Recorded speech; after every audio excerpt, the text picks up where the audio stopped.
ఒకానొక కాలంలో ఒక అందమైన పల్లెటూరు ఉండేది. ఆ పల్లెటూరులో ఊరు బయట ఒక అందమైన ఇల్లు ఉంది. ఆ ఇంటి పక్కనే ఒక మర్రి చెట్టు ఉంది. ఆ మర్రి చెట్టుకు ఒక ఉయ్యాల ఉంది. అయితే ఒక రోజు ఆ ఇంటి యజమాని భార్య ఆ ఉయ్యాలను చూసి ఆ ఉయ్యాల ఊగాలని ముచ్చట పడింది. ఏమండి, ఆ ఉయ్యాలను చూసారా? ఎంత ముచ్చటగా ఉందో. నాకు ఆ ఉయ్యాల ఊగాలని ఉంది. వద్దు సుమతి, ఆ ఉయ్యాల గురించి ఆ మర్రి చెట్టు గురించి మనం ఇల్లు కొనేటప్పుడు ఈ గ్రామస్తులు కథలు కథలుగా చెప్పారు. అది చాలా ప్రమాదకరమైన ఉయ్యాలని, ఆ మర్రి చెట్టు పైన దయ్యం ఉందని నాకు చాలా మంది చెప్పారు. కానీ నీకు ఈ ఇల్లు బాగా నచ్చిందని ఒకే ఒక కారణంతో ఇల్లు కొన్నాను. ఏమండి, ఏం మాట్లాడుతున్నారు మీరు? ఈ కాలంలో కూడా ఇంకా దయ్యాలున్నాయా? ఎవరో చెప్పింది నమ్మి మీరు కూడా అలా పిచ్చివాళ్ళ మాట్లాడుతున్నారు. సుమతి, నాతో వాదించకుండా ఇంట్లోకి వెళ్ళు. నేను మార్కెట్కు వెళ్లి సామాన్లు తీసుకొస్తాను. మీరెప్పుడూ ఇంతే. నేను అడిగే చిన్న చిన్న కోరికలు కూడా కాదంటారు.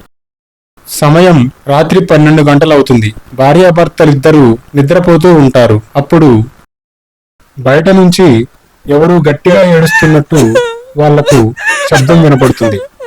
భార్యాభర్తలిద్దరూ నిద్రలేస్తారు. బయట నుంచి ఎవరో ఏడుస్తున్నట్టు శబ్దం వినపడుతుంది. గమనించారా? అవును సుమతి, ఎవరో బాగా ఏడుస్తున్నారు.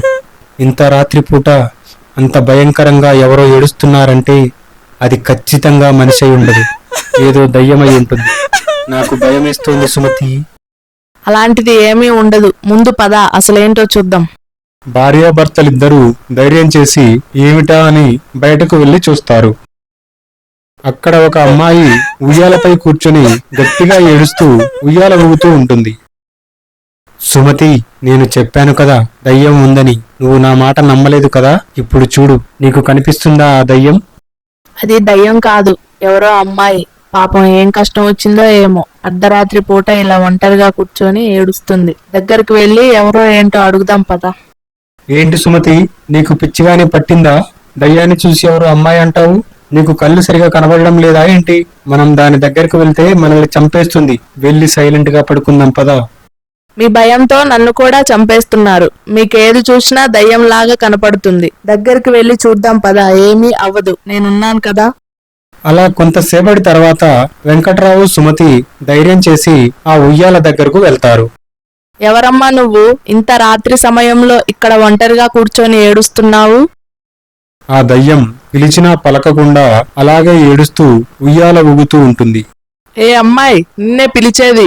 ఏమైంది? ఎందుకలా ఏడుస్తున్నావు? పిలుస్తుంటే చెవులు వినపడట్లేదా? వెంకట్రావు భయంతో వణికిపోతూ అక్కడ నుంచి ఎప్పుడు పారిపోవాలని ఆలోచిస్తూ ఉంటాడు. నా పేరు మయూరి. ఈ ఇంటికి మీకంటే ముందు యజమానిని నేనే.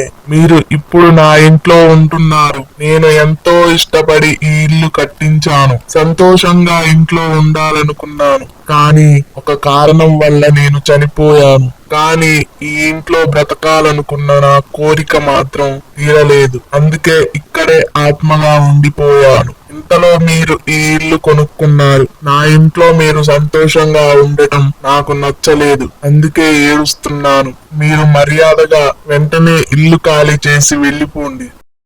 ఏంటి? మేము ఇల్లు వదిలి వెళ్ళిపోవాలా? అదెలా కుదురుతుంది? మేము చాలా డబ్బులు పెట్టి ఇల్లు కొన్నాం. ఇది ఇప్పుడు మా ఇల్లు. మేము ఎక్కడికి వెళ్ళం. నాకు తెలుసు మీరు ఇలాగే అంటారని. మీకంటే ముందు వేరే వాళ్ళు ఇల్లు కొన్నారు. వాళ్ళు కూడా ఇలాగే వెళ్ళనని నాతో గొడవ పడ్డారు. ఆ తర్వాత వెంటనే నేను వాళ్ళని గొంతు కొరిగి రక్తం తాగి చంపేశాను. మీరు అలాగే చస్తారా? మర్యాదగా ఇల్లు వదిలిపెట్టి వెళ్ళిపోతారా? చూడు దయ్యం, నీ బెదిరింపులకు భయపడే వాళ్ళు ఎవరు లేరు ఇక్కడ. ఇది మా ఇల్లు. ఇక్కడి నుంచి మేము ఎక్కడికి వెళ్ళం. నీకు దమ్ముంటే ఏం చేసుకుంటావో చేసుకో. ఏమండి, మీరేం మాట్లాడరేంటి? చెప్పండి ఆ దయ్యానికి మనం భయపడమని. అవును దయ్యం గారు, మీరు చాలా అన్యాయంగా మాట్లాడుతున్నారు. ఇది మా ఇల్లు. మేమెందుకు ఇల్లు వదిలిపెట్టి వెళ్ళిపోవాలి? కావాలంటే అందరం కలిసి ఇక్కడే సంతోషంగా ఉందాం. ఏంట్రా పిచ్చి పిచ్చిగా మాట్లాడుతున్నావు? నాతో కలిసి ఉండే ధైర్యం మీకుందా? నాకు తాగటానికి రోజు రక్తం కావాలి. మీరు ఇక్కడే ఉంటే నాకు మీ రక్తం తాగాలనిపిస్తుంది. మరి నీ రక్తం నాకు ఇస్తావా? అయ్యో దయ్యం గారు, రక్తం తాగడం ఎందుకండి అసహ్యంగా? చక్కగా మీరు కూడా మాలాగే మంచినీళ్లు తాగొచ్చు కదా. ఆ దయ్యాన్ని బతిమలాడతారేంటి మీరు? అదేం చేసుకుంటుందో చేసుకొని మనం మాత్రం ఇక్కడి నుంచి కదిలేదే లేదు. సుమతి అన్న మాటలకు దయ్యానికి విపరీతమైన కోపం వస్తుంది. ఎంత పొగరే నీకు, మీ మనుషులు మంచిగా మాటలతో చెప్తే వినరు. ఇప్పుడు చూడు మిమ్మల్ని ఏం చేస్తాను. కాపాడండి, కాపాడండి, కాపాడండి. దయ్యం గారు, మాకు రేపు ఉదయం వరకు టైం ఇవ్వండి. ఇంత అర్ధరాత్రి పూట వెళ్ళమంటే మేము మాత్రం ఎక్కడికి వెళ్తాం? రేపు ఉదయాన్నే ఇల్లు ఖాళీ చేసి వెళ్ళిపోతాం. దయచేసి మమ్మల్ని వదిలేయండి. హి హి హి, అలా రండి దారికి. సరే, మీకు రేపు ఉదయం వరకు సమయం ఇస్తున్నాను. రేపు ఉదయాన్నే ఇల్లు ఖాళీ చేసి వెళ్ళిపోయారా బ్రతికిపోతారు, లేదంటే మీ ఇద్దరి గొంతు కొరికి రక్తం తాగి చంపేస్తాను. తెల్లవారగానే వెంకట్రావు సుమతి ఇల్లు వదిలిపెట్టి వెళ్ళిపోతారు. ఆ తరువాత కొద్ది రోజులకి సుమతి వెంకట్రావు ఆ ఇల్లు అమ్మకానికి పెడతారు. ఇల్లు కొనడానికి పుల్లారావు అనే ఒక వ్యక్తి అక్కడికి వస్తాడు. ఇదే మేము అమ్మబోయే ఇల్లు, ఒకసారి లోపలికి వెళ్లి చూడండి. అదేంటి, ఇల్లు చూపించడానికి మీరు లోపలికి రారా? అయ్యో, ఎందుకు రానండి, వస్తాను పదండి. ఇల్లు చాలా బాగుంది, కానీ నాకు ఒక సందేహం. అయ్యో, ఎందుకండి సందేహం? ఇంతకీ ఏమిటది? ఇల్లు ఇంత అందంగా ఉంది, చాలా పెద్దదిగా ఉంది, కానీ తక్కువ రేటుకే ఎందుకు అమ్మేస్తున్నారు? అంటే ఇంట్లో ఏదైనా సమస్య ఉందా అని నా సందేహం. అయ్యో, అటువంటి సమస్య ఏమీ లేదు పుల్లారావు గారు. నాకు ఉద్యోగం ఢిల్లీకి ట్రాన్స్ఫర్ అయ్యింది. మళ్ళీ ఇక్కడికి ఎప్పుడొస్తానో కూడా తెలీదు. అందుకే ఇల్లు అమ్మేస్తున్నాము, అంతే తప్ప ఇంట్లో ఏమీ సమస్య లేదు.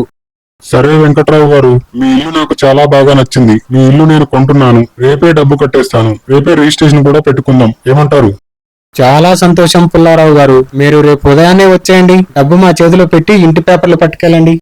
అలా వెంకట్రావు ఇంట్లో దయ్యం ఉన్న సంగతి చెప్పకుండా మోసం చేసి ఆ ఇంటిని పుల్లారావుగా అమ్మేస్తాడు. ఆ తరువాత కొద్ది రోజులకే పుల్లారావు తన భార్యతో సంతోషంగా ఆ ఇంట్లో అడుగు పెడతాడు. ఈ ఇల్లు చాలా బాగుంది, నాకు చాలా బాగా నచ్చింది. ఆ చెట్టుకు ఉయ్యాల ఎంత బాగుందో కదా. నేను ఒకసారి ఆ ఉయ్యాల ఊగి వస్తానండి. నాకు చిన్నప్పటి నుంచి ఉయ్యాల ఊగటం అంటే చాలా ఇష్టం. పద్మ, ఈ రోజు నుంచి ఈ ఇల్లు మనదే. ఉయ్యాల కావాలంటే ఎప్పుడైనా ఊగొచ్చు. ముందు ఇంట్లోకి వెళ్లి సామాన్లు సర్దుకున్నాం పదా. అలా భార్యాభర్తలిద్దరూ వాళ్ళ కొత్త ఇంట్లో సాయంత్రం వరకు సంతోషంగా గడుపుతారు. ఇంతలో చీకటి పడుతుంది. సరిగ్గా రాత్రి సమయం 12 గంటలవుతుంది. అప్పుడు వాళ్ళకి ఒక అమ్మాయి భయంకరమైన ఏడుపు వినపడుతుంది. ఏమండి, బయట ఎవరో ఏడుస్తున్నట్టు శబ్దం వినపడుతుంది. పద్మ, అది ఏదో కుక్క అరుపై ఉంటుంది. అయినా ఈ సమయంలో ఇక్కడికి వచ్చి ఎవరు ఏడుస్తారు? అలాంటిదేమీ ఉండదు, పడుకో. లేదండి, ఎవరో అమ్మాయి గట్టిగా ఏడుస్తుంది. పాపం, ఏం సమస్య వచ్చిందో ఏంటో, వెళ్ళి చూద్దాం పద. అబ్బా, నా మాట అస్సలు వినవు కదా నువ్వు. సరే, వెళ్ళి చూద్దాం పదా. అలా భార్యాభర్తలిద్దరూ బయటకు వెళ్లి ఎవరు ఏడుస్తున్నారా అని చూస్తారు. అప్పుడు ఆ ఉయ్యాల మీద కూర్చొని దయ్యం గట్టిగా ఏడుస్తూ ఉయ్యాల ఊగుతూ ఉంటుంది. ఏమండి, చూసారా? ఆ ఉయ్యాల మీద తెల్ల చీర కట్టుకొని జుట్టంతా వీరబూసుకొని ఎవరో అమ్మాయి ఏడుస్తూ ఉయ్యాల ఊగుతుంది. అది అమ్మాయి కాదు పద్మ, దయ్యం. ఏంటండి మీరు అనేది? అది దయ్యమా? అవును పద్మ, అది దయ్యమే. మనం గాని దగ్గరకు వెళ్ళామంటే మనల్ని ఆ దయ్యం చంపేస్తుంది. లోపలకు వెళ్దాం పదా.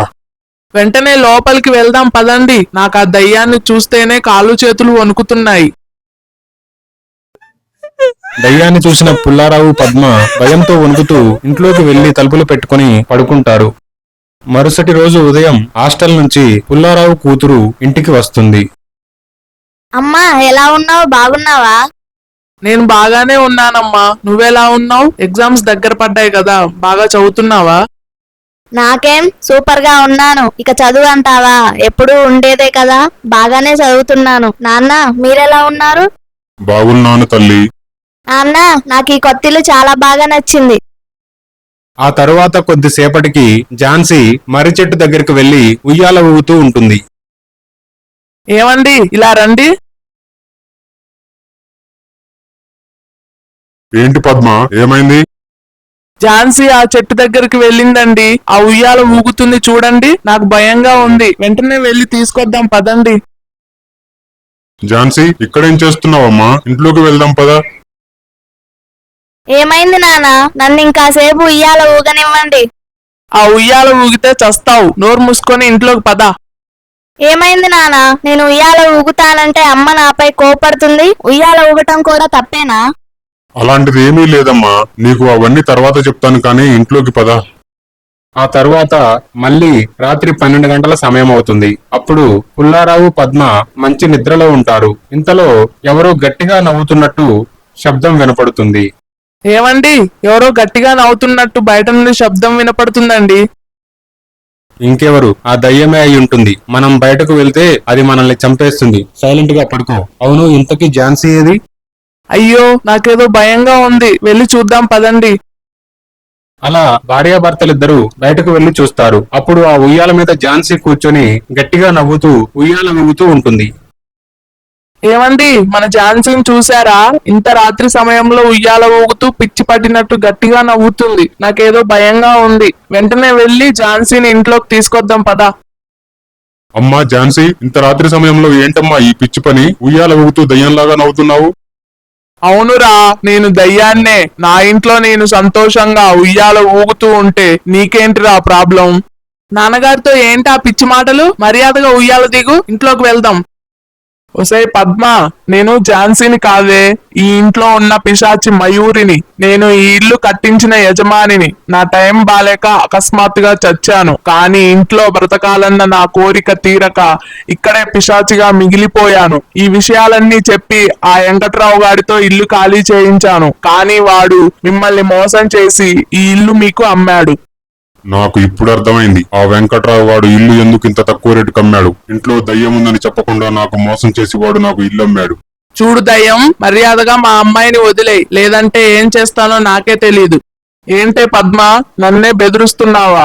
నేను దయ్యాన్ని, నన్ను నువ్వేమీ చెయ్యలేవు. ఈ ఇంట్లోకి మళ్ళీ ఎవరు రాకుండా మీ కూతుర్ని ఇప్పుడే చంపేస్తా. దీని చావుతోనైనా ఇల్లు కొనడానికి ఎవ్వడూ రాడు. అప్పుడు నా ఇంట్లో నేను సంతోషంగా ఉంటాను. ఏమండి, ఈ దయ్యం మన అమ్మాయిని చంపేసేలా ఉంది, ఏదో ఒకటి చెయ్యండి.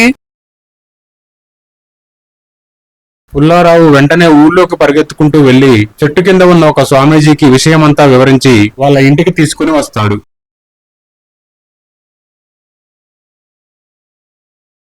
అయ్యో స్వామీజీ, ఆ దయ్యం నా భార్యని చంపేస్తోంది, కాపాడండి.